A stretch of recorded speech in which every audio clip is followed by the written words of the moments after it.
옆에 분들하고 한번 인사하십시다. 하나님 나라가 임했습니다 라고 한번 인사하시기 바랍니다. 하나님 나라가 임했습니다. 아멘.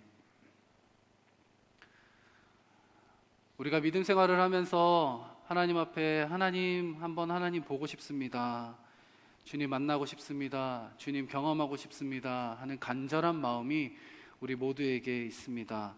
한 번만 주님 볼 수 있다면, 한 번만이라도 주님께서 살아계신 것을 정말 내 눈으로 똑똑히 보고 내 삶에서 정말 내가 경험하고 내가 느낄 수 있다면 얼마나 행복할까 하는 그런 간절한 소망하는 마음이 우리 모두에게 있습니다. 제가 밤마다 아이들에게 기도를 해주는데요, 아이들을 위해서 기도해 주다가 이렇게 기도를 했습니다. 하나님, 꿈속에서도 우리 아이들 예수님 만나게 해주세요 라는 기도를 했습니다. 기도가 끝나고 나자 아이들이 아빠, 나 꿈속에서 예수님 본 적 있어. 그랬더니 둘째가 아빠, 나는 하나님도 보고 성령님도 꿈속에서 봤어 라는 얘기들을 하더라고요. 이만큼 아이들도 마찬가지지만 우리들도 마찬가지로 정말 하나님 보고 싶습니다, 하나님 경험하고 싶습니다 하는 간절한 사모하는 마음들이 우리에게 있습니다. 구약과 신약 시대 그 사이에는 400년간의 암흑기가 있었는데요, 왜 암흑기라는 이름이 붙었냐면요, 하나님께서 아무것도 말씀하시지 않고 정말 영적으로 캄캄한 가운데 있었기 때문입니다. 그 시간은 암흑기 또는 침묵기라고 불립니다. 하나님께서 선지자도 보내주시지 않냐고 하나님의 어떠한 계시도 이상도 나타나지 않았던 시대가 바로 구약 말라기 이후에 세례 요한이 나타나기까지의 400년 정도의 시간이었습니다. 그때 당시 유대인들은 이제 그 400년이 지나갈 즈음해서 주님, 이제는 말씀하여 주시옵소서, 주님, 이제는 보내주시겠다고 하신 그 메시아를 보내주시옵소서, 그 간절한 마음이 아주 커졌습니다. 그래서 메시아 대망사상이라고 하죠. 이제는 메시아를 보내주시옵소서, 그 간절한 마음으로 그 사모하는 마음들이 온 이스라엘 백성들의 마음 가운데 가득 찼을 때에 그제서야 비로소 세례 요한이 나타나서 주님의 길을 예비하는 말씀으로 선포하고 드디어 예수 그리스도께서 이 땅 가운데 오셨던 것입니다. 우리에게는 과연 얼마나 사모하는 마음이 있습니까? 얼마나 하나님을 간절히 바라고 있습니까? 주님 오시옵소서, 주님 이 자리에 함께 하셔서 우리에게 은혜를 내려주시옵소서. 우리가 하나님의 나라에 대해서 말씀을 듣는 이 가운데 그 간절한 사모하는 마음으로 오늘 함께 말씀을 듣고 또 하나님의 음성을 듣는 이 시간이 되기를 간절히 바랍니다. 오늘 말씀은요, 예수님께서 시험을 받으신 후에 본격적으로 사역을 선포하는 말씀입니다. 오늘 본문 16절 말씀에 예수께서 그 자라나신 곳 나사렛에 이르사 안식일에 늘 하시던 대로 회당에 들어가서 성경을 읽으려고 서심해. 안식일마다 회당에서 사람들이 모였고요, 그 회당에서 늘 성경의 구약 성경이죠, 구약 성경의 어떤 부분을 펴서 함께 읽고 낭독하고 그 말씀에 대해서 함께 나누는 시간들을 가졌습니다. 그날도 예수님께서 회당 앞에 서서 말씀을 읽으실 때에 특별히 이사야 61장을 선택하셨습니다. 그리고 예수님께서 낭독하기 시작하십니다. 18절 말씀입니다. 주의 성령이 내게 임하셨으니 이는 가난한 자에게 복음을 전하게 하시려고 내게 기름을 부으시고 나를 보내사 포로된 자에게 자유를, 눈먼 자에게 다시 보게 함을 전파하며 눌린 자를 자유롭게 하고 라고 선포하고 계십니다. 복음서로 넘어오면서요, 하나님의 나라는 이제 눈에 보이는 하나님의 나라로 임하게 되었습니다. 예수님께서 이 땅 가운데 오셨던 그 의미 자체가 도무지 볼 수도 없었고 찾으려야 찾을 수 없었던, 너무나도 찾기 힘들었던 하나님의 나라가 이제 사람들 눈앞에 임하게 된 것이 바로 예수 그리스도의 성육신의 의미였습니다. 하나님이 이제 함께 하셨다라는 말씀입니다. 하나님의 나라에 대해서 우리가 함께 창조시대부터 쭉 살펴보았는데요, 이스라엘 백성들은 그 눈에 보이지 않고 추상적으로만 생각하고 있었던 그 하나님 나라 가운데서 계속해서 넘어지고 또 죄악 가운데 빠지고 결국은 하나님의 나라를 놓쳐버렸습니다. 하지만 이제 하나님의 아들이신 예수 그리스도께서 이 땅 가운데 임하시고 그 눈에 보이는 하나님의 나라로 실제적으로 존재하시게 된 것입니다. 마태복음 1장 23절 말씀에는요, 보라 처녀가 잉태하여 아들을 낳을 것이요 그의 이름은 임마누엘이라 하리라 하셨으니 이를 번역한즉 하나님이 우리와 함께 계시다 함이라 라고 말씀하고 있습니다. 임마누엘, 잘 아는 단어죠. 하나님이 우리와 함께 하시다. 예수님이 이 땅 가운데 임하셨는데, 물론 예수님께서 왕으로서 하나님의 나라를 선포하셨지만 예수님 그분 자체가 하나님 나라로 임하셨다라는 말씀입니다. 하나님이 우리와 함께 하시다. 임마누엘이라는 이름으로 오신 예수님께서 그분 스스로 하나님의 나라가 되셨습니다. 구약에는 성막을 짓고 또 하나님의 그 영광, 성막에 임재하는 하나님의 영광 앞에서 하나님께 예배하고 또 어린 양들, 짐승을 잡아서 제사를 드렸습니다. 우리가 얼마 전에 묵상했던 출애굽기 말씀 가운데 계속해서 어떻게 성막을 지을 것인가, 어떠한 모양으로 지을 것인가, 또 성막에서 수종드는 제사장들은 어떠한 의복들을 입을 것인가, 이런 말씀들을 우리가 계속해서 묵상했었는데요. 그 성막을 지으라고 말씀하신, 명령하신 그 이유가 성막 가운데 영광으로 하나님께서 임하시기 위해서였습니다. 그리고 하나님께서 그 성막 가운데, 그 깊숙한 지성소 가운데 하나님께서 임재하시면서 사람들 가운데 그 영광을 보여주셨죠. 하나님께서 친히 임재하시려고 성막을 지으라고 말씀하셨고요. 그리고 다윗 시대를 지나서 솔로몬이 또 성전을 지으면서 그 성전 가운데 하나님이 영광으로 임하셨습니다. 온 백성들이 나와서 그곳에서 하나님께 예배하며 하나님의 영광을 기리며 노래하고 찬양하고 하나님을 높여 드렸습니다. 하지만 우리가 잘 아는 구약 성경의 역사처럼 어떻게 되었습니까? 성막도 무너져 버리고 사라져 버리고 성전도 결국은 무너져 버렸습니다. 이스라엘 백성들이 더 이상 하나님을 찾지 아니하고 죄악된 길로 행하고 우상을 쫓아갔을 때에 결국 성막에 임했던 하나님의 영광도, 성전 가운데 임했던 하나님의 영광도 온데간데 없이 다 사라져 버리고 말았던 것입니다. 그런데 이 영광을 회복한 것이 바로 예수 그리스도의 오심이었습니다. 예수 그리스도께서 오신 그곳이 바로 하나님의 나라가 선포된 것입니다. 요한복음 1장 14절에는 이렇게 말씀합니다. 말씀이 육신이 되어 우리 가운데 거하심에 우리가 그의 영광을 보니 아버지의 독생자의 영광이요 은혜와 진리가 충만하더라. 이 말씀 중에 말씀이 육신이 되어 우리 가운데 거하심에 라고 말씀하고 있습니다. 이 거하심에 라는 단어는요, 특별히 장막을 치다, 성막을 치다 라는 뜻입니다.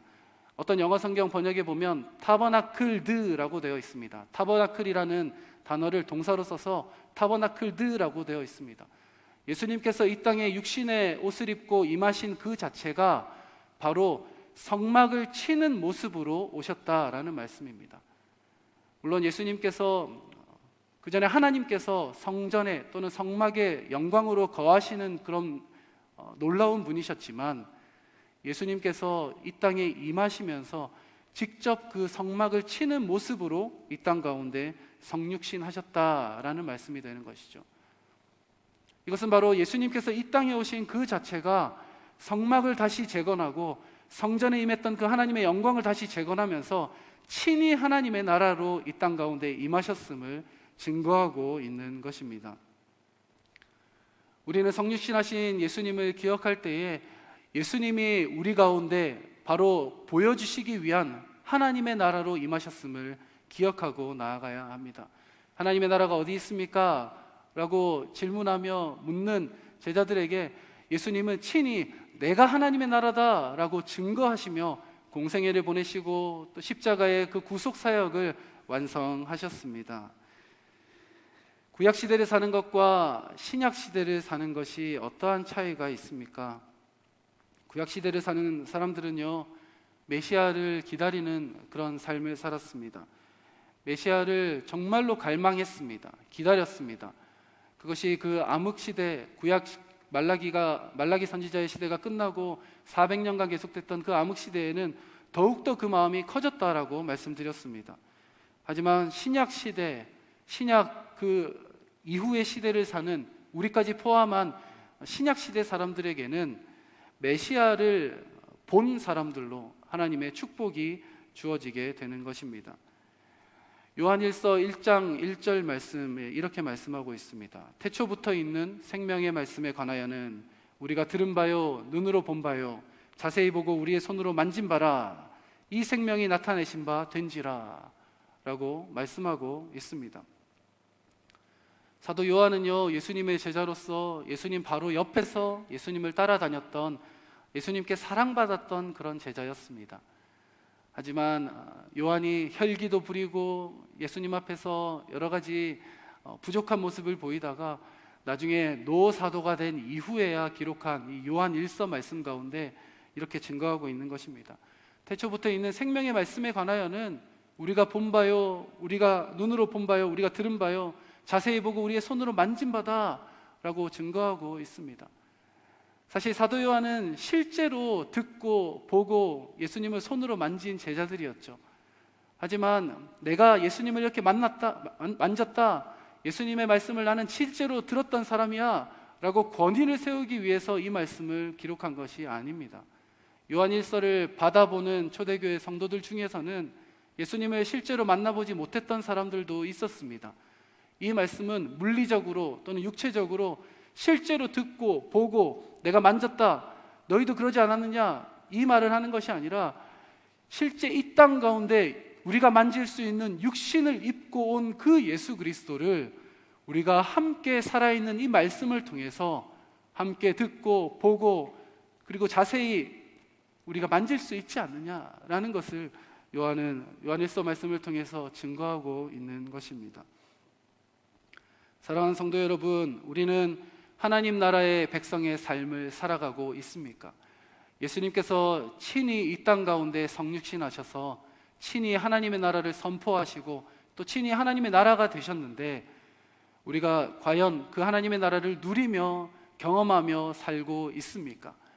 임마누엘의 하나님으로서 내가 너희와 함께 하리라, 내가 너희와 함께 한다라는 그 약속으로 우리 가운데 임해 주셨는데 우리와 함께 하시겠다고 하시는 그 예수 그리스도의 하나님의 나라를 우리가 경험하면서 살고 있습니까? 우리 삶 가운데 우리가 실제로 사도 요한과 같이 눈으로 보지는 못했을지라도, 우리가 실제로 주님의 육성을 듣지는 못했을지라도 우리가 말씀을 통해서 우리의 믿음 안에서 행하시는 주님의 사랑이, 또 우리의 믿음 안에서 행하시는 그 십자가의 능력이 우리를 하나님의 나라 백성으로 만드는 줄 믿으시기를 간절히 바랍니다. 예수님의 성육신을 통해서 실제로 임한 그 하나님의 나라를 경험하시는 그러한 은혜가 우리 모든 성도님들 가운데 가득하시기를 간절히 바랍니다. 이제 예수님이 구체적인 회복의 말씀을 선포하고 계십니다. 18절부터 이어지는 말씀에 이렇게 말씀하고 있습니다. 주의 성령이 내게 임하셨으니 이는 가난한 자에게 복음을 전하게 하시려고 내게 기름을 부으시고 나를 보내사 포로된 자에게 자유를, 눈먼 자에게는 다시 보게 함을 전파하며 눌린 자를 자유롭게 하고. 내게 기름을 부으시고 라는 이 말 자체가 메시아 또는 그리스도를 의미합니다. 메시아라는 말, 히브리어로는 메시아고요, 헬라어 그리그로는 그리스도라는 말 자체가 기름 부음 받은 자라는 뜻입니다. 구약의 선지자, 제사장, 왕의 직분들이 기름을 부음 받았는데요, 예수님께서 친히 선지자와 제사장 되시며 또 왕으로 임하시면서 기름 부음을 받으신 자로서 포로된 자에게 자유를, 눈먼 자에게 보게 함을, 또 눌린 자에게 자유하게 함을 선포하고 계시는 것입니다. 사실 이사야 61장 말씀에 이 말씀이 기록될 때요, 메시아가 어떤 존재인가, 메시아가 임해서 어떠한 일을 행할 것인가에 대해서 증거하고 있는 것이 바로 이사야 61장 말씀이었습니다. 이런 일이 나타나면 그 사람이 바로 메시아인 줄 알아라 라는 가이드로 주신 말씀이 되는 것입니다. 또는 바꿔서 메시아가 임하면 이런 일이, 놀라운 일들이 일어날 것이다. 눌린 자들이 자유케 되고 눈먼 자들이 눈을 뜨게 되고 안진뱅이들이 일어나게 되고 이러한 놀라운 일들이 메시아를 통해서 일어나게 될 것이다. 이러한 회복의 역사가 있을 것이다 라고 이사야 61장에서 말씀하고 있는 것이죠. 신약 시대에 예수님께서 성육신하신 그 이유에 대해서 우리는 잘 알고 있습니다. 죄 가운데 빠져서 죽을 수밖에 없는 우리들을 예수님께서 이 가운데 임하셔서 이 땅에 오셔서 친히 십자가를 지시고 친히 희생하심으로 말미암아 우리의 모든 죄를 해결하셨습니다. 이제 우리는 죽음에서 생명으로 옮겨졌습니다. 하지만 이것은 예수님이 오신 1차적인 이유가 되지만 그것을 넘어서 예수님이 이 땅에 오신 이유가 분명히 있습니다. 그 이유는 모든 만물, 모든 피조물들이 회복되는 것이 바로 예수님께서 성육신하신 이유가 됩니다. 아담과 하와가 타락한 이후에 아담과 하와가 벌을 받게 되었죠. 저주를 받게 되었죠. 해산의 고통과 또 땀 흘리며 노동하는 그런 저주를 받게 되었습니다. 하지만 우리가 성경을 통해 발견할 수 있는 것은 동시에 피조물들, 모든 자연들도 함께 저주를 받았습니다. 땅에 힘을 들여서 땀을 흘리며 땅을 기경하지 아니하면 땅이 가시와 엉겅퀴만 내게 될 것이다 라고 하나님께서는 말씀하셨습니다. 이렇게 모든 피조물들은 인간의 타락과 함께 그 본 모습, 본연의 모습들을 다 잃어버리고 말았습니다. 예수님께서 이 땅 가운데 오셔서 우리만 회복하시는 것이 아니라 온 땅의 만물들까지도 회복하시는 것이 예수님의 땅에 오셔서 하시는 그 사역의 목적이 되는 것입니다. 아직까지는 예수님께서 초림하신 그 이후에 우리도 온전한 회복이 아직 이루어지지 아니하였고 주님 품에 나중에 영화롭게 변화될 그 영화의 날을 우리가 기대하며 나아가지만 주님 다시 오실 때에 우리가 주님 앞에 영광스럽게 나아갈 뿐만 아니라 온 땅의 자연 만물들도 온 피조물들도 회복되게 되는 것입니다. 그것이 바로 새 하늘과 새 땅이 되는 것이죠. 로마서 8장 19절에는요 이렇게 말씀합니다. 피조물이 고대하는 바는 하나님의 아들들이 나타나는 것이니. 피조물들도 하나님의 아들들을 기대하고 있다는 말씀입니다. 그런데 이 말씀을 자세히 보면요 피조물이 하나님의 아들을 기다리고 있다라고 말씀하지 않습니다. 쉽게 얘기하면 피조물이 하나님의 아들을 기다리고 있다라고 한다면 그래 예수님께서 이 땅에 오셔서 하나님의 아들이신 예수님께서 피조물들을 회복하시는 그 말씀을 얘기하는 거지라고 우리가 쉽게 이해하면 됩니다. 그리고 맞는 이야기입니다. 하지만 로마서 8장 19절 말씀에는 하나님의 아들들이 나타나는 것을 피조물들이 기다리고 있다, 고대하고 있다라고 말씀하고 있습니다. 무슨 뜻입니까? 하나님의 아들 예수 그리스도께서 오셔서 우리를 자유케 하며 우리를 회복시키시면서 하나님의 아들들이 된 우리들이 바로 피조물들을 회복하게 할 정말 소망이 된다라는 말씀을 이 로마서 8장을 통해서 보여주고 있는 것입니다. 예수님을 따라가고 제자의 삶을 살으며 또 예수님을 닮아가는 우리를 통해서 바로 온 땅의 피조물들을 우리가 다스리게 되고 그 피조물들이 회복하게 되는 그런 역사들 하나님께서 허락하신다라는 말씀입니다. 그래서 로마서 8장 21절에는 이어서 이렇게 말씀합니다. 그 바라는 것은 피조물도 썩어짐의 종노릇한 데서 해방되어 하나님의 자녀들의 영광의 자유에 이르는 것이니라. 하나님께서 우리를 회복하십니다. 메시아이신 예수 그리스도께서 우리 가운데 오셔서 우리를 포로된 우리에게 자유를 선포하시고 눈먼 자들에게 눈을 뜨게 하시고 또 그 어떤 묶인 것들을 다 풀어내시면서 우리를 통해서 온 땅을 다스리라고 처음부터 주신 그 명령을 회복해 나가시는 것입니다. 우리를 통해서 온 피조물을 다스리게 하시면서 우리가 회복될 뿐만 아니라 온 열방 가운데, 온 피조물들 가운데, 온 세계 가운데 하나님께서 회복해 하시는 역사를 우리를 통해서 행해 나가시는 것입니다. 이것이 바로 우리에게 주신 비전이요 사명이 됩니다. 신약시대에 예수님께서 가는 곳곳마다 기적을 베푸시고 물을 포도주로 바꾸기도 하시고 병든 자를 고치기도 하시고 또 초자연적인 역사들, 사람의 상식으로 이해되지 않는 수많은 일들을 베푸시자 사람들이 예수님께로 몰려들었습니다. 하지만 사람들의 관심은 어디에 있었습니까? 기적 그 자체에 있었습니다. 떡을 더 얻는 것 그 자체에 있었습니다. 그리고 병 고침을 받는 그 자체에만 사람들의 관심이 있었습니다. 하지만 예수님께서는 사람들에게 회복을 베푸시고 사람들에게 먹이시고 사람들을 회복시키시고 사람들을 보듬어 주실 때에 예수님의 목적은 단 하나였습니다. 그들을 통해서, 그렇게 회복된 그들을 통해서 하나님의 나라를 확장해 가는 것, 그것이 바로 주님의 목적이었습니다. 그들이 회복을 얻고 병든 자리에서 다시 일어나 앉고 줄인 배를 채우고 예수님의 그 은혜를 경험한 이후에 그 은혜를 가지고 나아가서 주님의 은혜를 알지 못하는 이들에게 그 은혜를 전하기를 원하셨던 것입니다. 아직 하나님의 나라가 선포되지 않은 그곳에 나아가서 하나님의 나라를 선포하기를 원하셨던 것이 바로 주님의 뜻이었습니다. 하나님이 우리를 회복시키는 데는요, 우리를 사랑하시기 때문에 회복시키죠. 그것은 당연한 말씀입니다. 하나님이 우리를 얼마나 사랑하십니까? 그렇기 때문에 하나님께서 우리 삶 가운데 역사하시고 우리 삶 가운데 우리를 보듬어 주시고 안아주시고 품어주시면서 때로는 우리에게 정말 오랜 기도 제목들을 응답해 주시고 우리의 연약한 부분들을 싸매어 주시면서 고쳐 주십니다.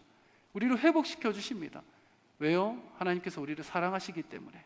하지만 그것으로 끝나는 것이 아닙니다.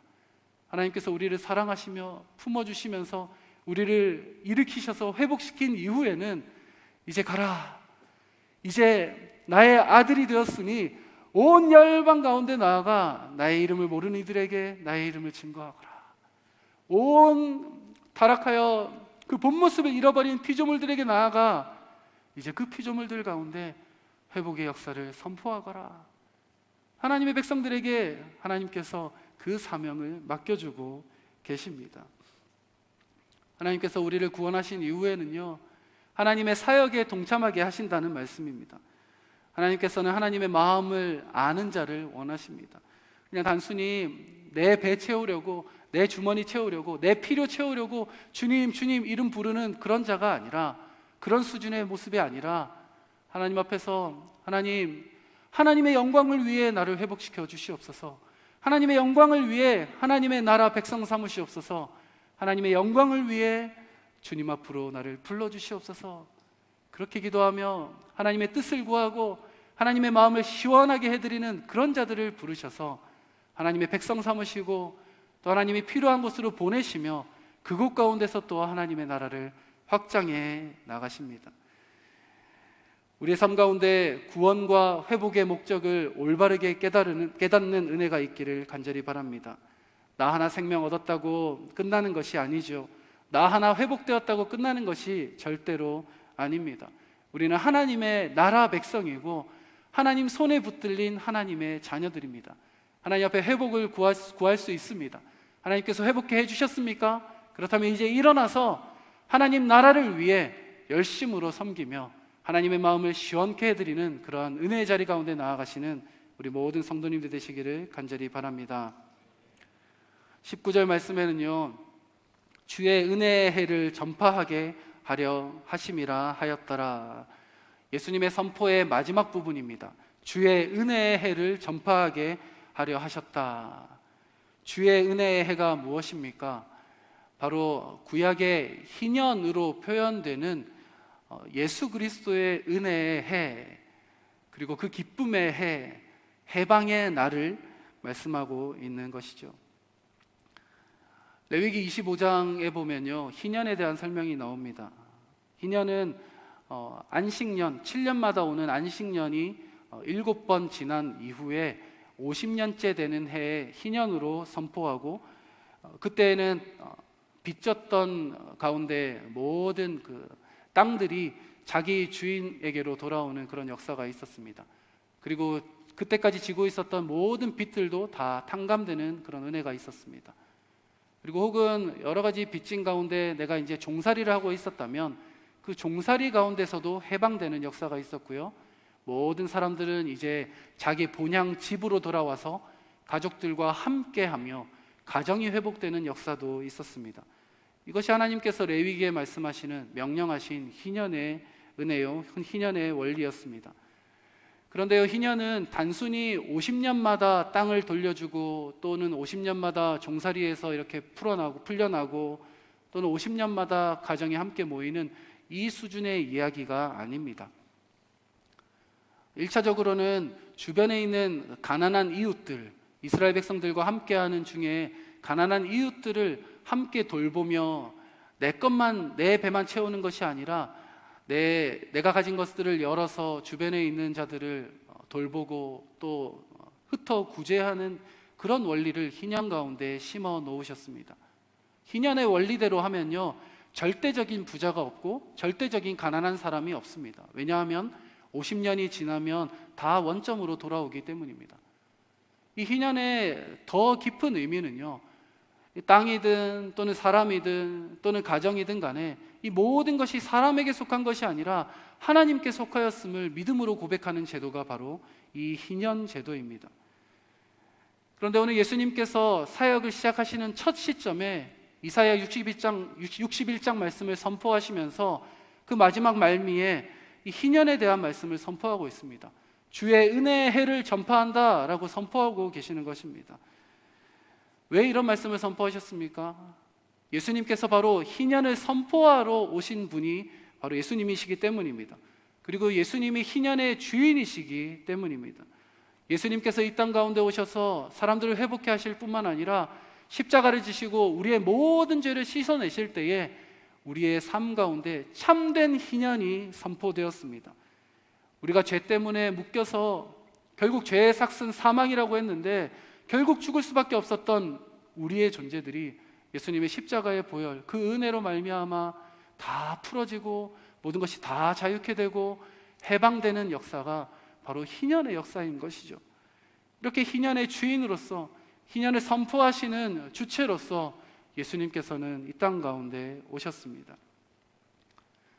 이사야 61장 본문으로 돌아가면요, 61장 2절에 보면 조금 더 추가가 되어 있습니다.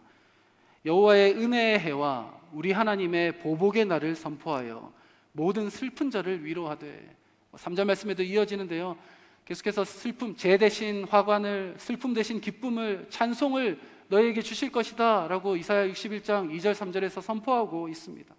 무슨 말입니까? 여호와의 은혜의 해, 희년을 선포할 뿐만 아니라 내가 너희 마음 다 안다. 너희 힘들었던 그 시간들, 그 시절들 내가 다 안다. 너희의 그 회복되지 못하고 묶여 있었던 그 시간들 내가 다 안다. 이제 내가 너희를 회복하고 너희를 해방하고 너희에게 자유를 선포하노라.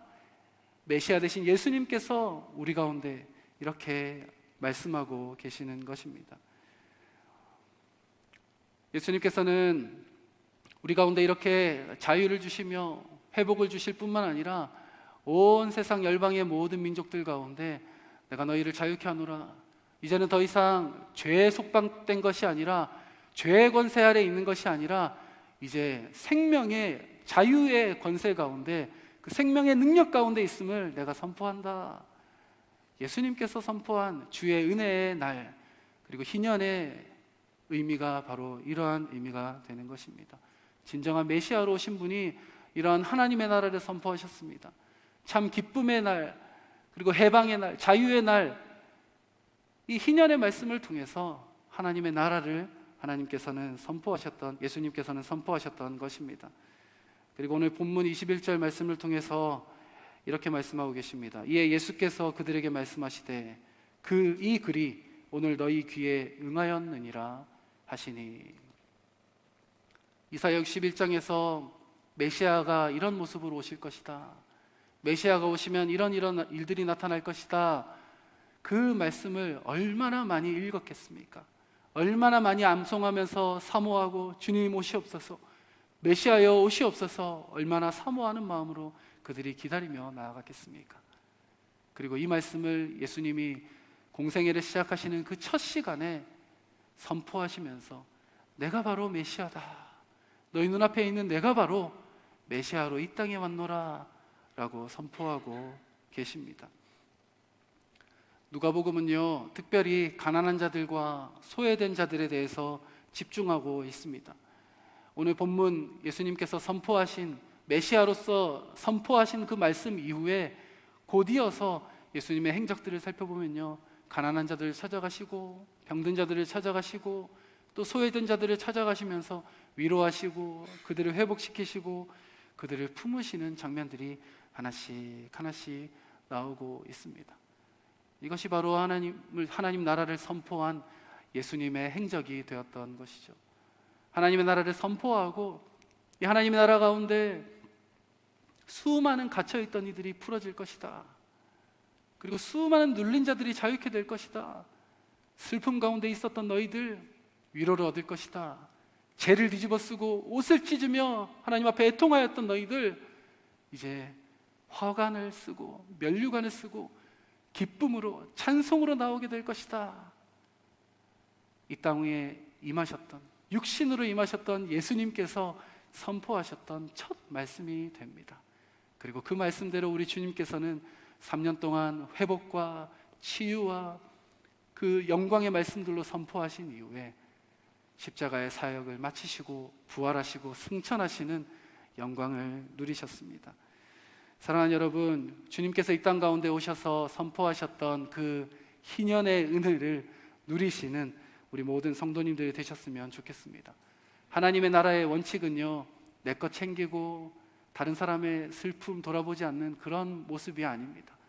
우리가 함께 하나 되며 함께 돌보며 뿐만 아니라 우리가 함께 주님의 은혜를 누리면서 하나님, 나에게 주신 모든 것, 나의 몸과 나의 시간과 나의 에너지도, 나에게 주신 이 작은 물질도 하나님의 것입니다. 모두 다 올려드리는 삶이 바로 희년의 원리에 따른 삶이고 하나님 나라의 원칙에 따른 삶임을 믿으시며 나아가시는 우리 모든 성도님들 되시기를 간절히 바랍니다. 지금 우리의 삶 가운데, 지금 나의 삶 가운데 하나님의 나라가 다스리고 있는가? 지금 나의 삶 가운데 하나님의 나라가 임하고 있는가? 돌아보며 점검하며 다시 한번 하나님 앞에 나아가는 오늘 이 시간이 되기를 간절히 바랍니다. 말씀을 마무리하겠습니다. 이스라엘의 역사를 보면 참 힘들고 힘들었던 역사였습니다. 그 가운데 이사야 61장 말씀, 오늘 선포한 이 말씀뿐만 아니라 구약의 수많은 말씀들 가운데서 이스라엘 백성들은 그 말씀을 읽으며 메시아를 기다렸습니다. 주님 어서 오시옵소서. 우리가 이렇게 고통당합니다. 주님 오셔서 우리를 구원하소서. 다윗의 자손이여 오셔서 우리를 구원하소서 외치며 지냈습니다. 그리고 이스라엘 백성들도 유대인들도 구약의 모든 스토리들이, 성경의 모든 말씀들이 바로 예수 그리스도 메시아를 향해 집중되어 있음을 그들은 잘 알고 있었습니다. 그리고 오늘 바로 이 본문 말씀을 통해서 예수님께서 친히 메시아심을 증거하시면서 이사야 61장 말씀을 선포하고 계십니다. 하나님의 나라를 선포하고 계시는 것이죠. 하나님의 나라의 땅을 선포하십니다. 임마누엘로 임하신 그곳이 하나님의 나라가 되었음을 선포하고 계십니다. 우리에게도 임하실 그때에 우리가 하나님의 나라를 누릴 수 있습니다. 우리 교회 가운데 하나님이 임재하실 때에 우리 교회가 하나님의 나라가 됩니다. 하나님의 백성인 우리가 가는 그곳이 하나님의 나라가 되는 것입니다. 이것이 바로 하나님 나라 땅의 원리입니다. 하나님 나라 백성의 원리는 무엇입니까? 하나님을 우리 마음 가운데, 마음의 성소 가운데, 마음의 처소 가운데 모시고 우리의 마음을 거룩한 처소로 갈고 닦는 우리들이 바로 하나님의 백성이 되죠. 하나님의 은혜의 말씀을 선포를 통해서 하나님의 그 회복을 경험하고 나 혼자 만족하고 그치는 것이 아니라 주님 나를 회복해 하시니 감사합니다. 이제 일어나 나아가겠습니다. 하나님의 복음을 들고 하나님의 말씀을 들고 이제 일어나 나아가겠사오니 주님 그 회복의 역사를 이제 나를 통해 다른 영혼들에게도 허락하여 주시옵소서. 이것이 바로 하나님 나라의 백성의 원리가 됩니다. 하나님 나라의 법은 무엇입니까? 주의 은혜의 해를 선포하면서 하나님 나라의 법으로 보여주신 것이 바로 이 은혜의 법이 됩니다. 너의 것이 아니란다. 나의 것임을 언제나 믿음으로 고백하며 땅도 사람도 또 가정도 나의 손 가운데 모든 것이 펼쳐졌으니 이 모든 것이 나의 것이다 말씀하시는 그 하나님 앞에서 믿음으로 고백하며 나오는 것이 바로 하나님의 나라의 법이 되는 것입니다. 하나님 나라의 땅, 그리고 하나님의 나라의 백성된 우리들, 그리고 하나님의 나라의 법으로 선포된 희년 구원의 그 기쁨의 그 법이 우리의 삶 가운데 능력으로 은혜로 경험되어지는 그러한 우리 모든 성도님들 되시기를 간절히 바랍니다.